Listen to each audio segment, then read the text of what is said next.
And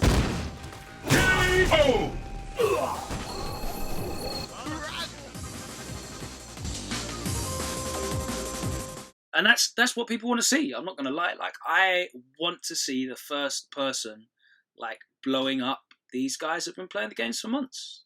For me, that's interesting. That's exciting. You know, I'm a wrestling fan, so I like that. I like that heel and face shit. You know, it's fun. It's fun for me, and I'm sure a lot of people tuning in will want to see these players lose because they will feel a way about the fact that they've had an unfair advantage. I just can't wait.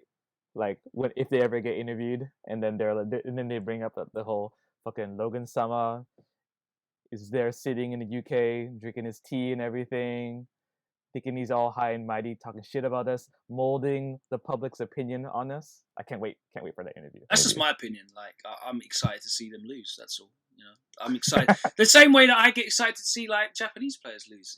It's exciting for me. You know, I want to see the people that are at the top, you know, get involved in some sort of conflict and have to, like, we all want to see Ronda Rousey lose. That was the most hype shit ever, right? Oh my god, Ronda Rousey's lost. Like, what's she gonna do now? It certainly seemed like the world was rejoicing at that time, huh? As wrong as it was, I wasn't rejoicing because she lost. It was like, oh my god, what the fuck just happened? And then it's like, okay, I want to see how she's gonna handle that. Like, is she legit? Like, everyone loses. Everyone loses.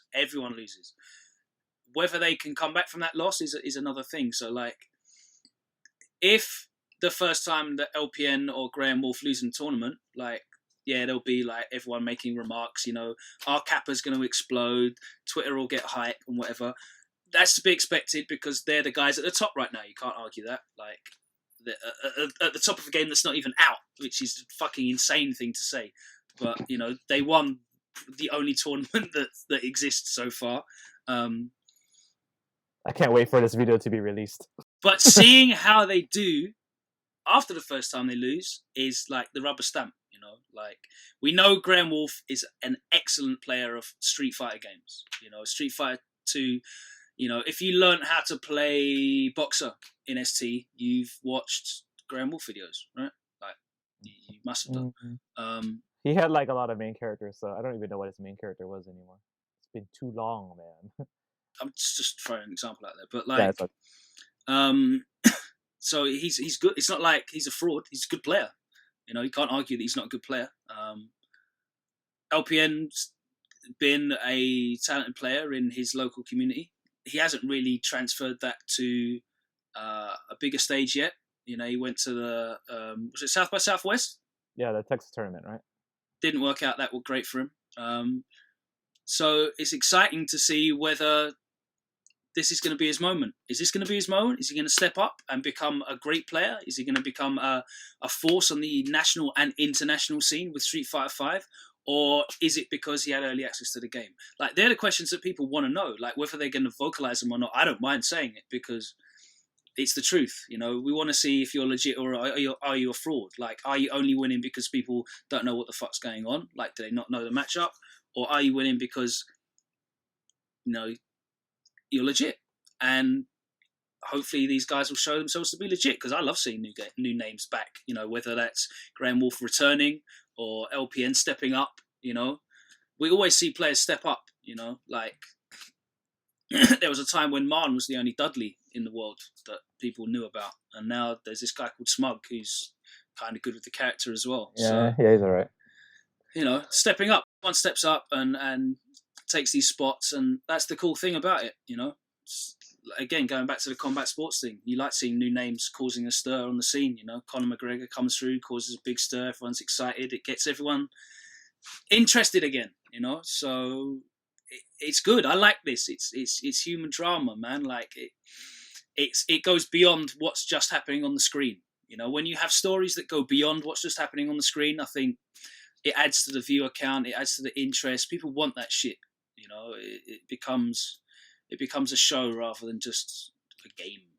Well, okay, so I mean, I absolutely fucking agree with everything that you just said. But the thing that I am thinking about right now is actually, I wish there was just more people that were like you, who were able to, like, because when we talk about players, or when you see most people talk about players, it's usually in either like a very like PC way, or they're either like talking shit, like blatantly talking shit, right? But even people that talk shit are not articulate enough. For the most, I mean, I'm generalizing, but I think it's in the FGC. I think it's kind of true.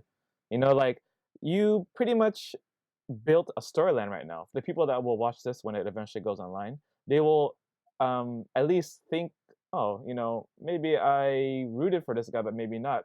Then it was all kind of thanks to how you worded the players. But you weren't too disrespectful to them. You just put out, you know, what you were thinking and stuff like that. And I want that to happen with like a lot of other players, you know, because when you think of NorCal, NorCal has a pretty decent community, right? I mean, And they've now, got multiple Evo winners there in NorCal. yeah, and now, okay, let's say let's say people start hating LPN, okay, thanks to you, okay. I mean, whatever. I mean, at least people will pay more attention to LPN, which is something that I totally support. And now they have, let's say they have fucking Huda Man and that Vega guy who I can't think fucking L something. What's his name? Oh, Whatever. Cubana Loco. Yeah. You know, let's create more storylines for these guys. Like let's just start talking shit about them. How about that? Let's do it right now. No.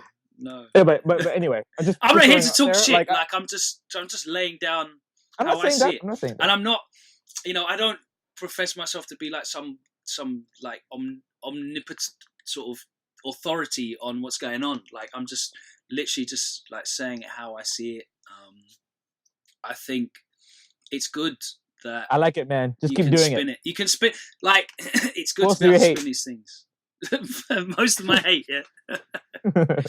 I'm definitely not a hater, man. I don't come to the fighting game community for any of that bullshit. Like this is a hobby for me and I enjoy it. Like this is what I do for fun, you know. This is always what I do for fun. I have a job, I deal with politics in my job every day, you know, I deal with egos of musicians and all the crap that goes with that and whatever. And like for me to come to the FCC, I'm like, yeah, this is great, this is fun. Like, yeah, like he's good, he's winning, that's cool. If you don't like it, go and beat him then. Like it's really, it's like a real fucking meritocracy. I love it because like you can talk all the shit in the world, you can have like, you can be someone's friend, you know, you can have all of the inside contacts and links and whatever.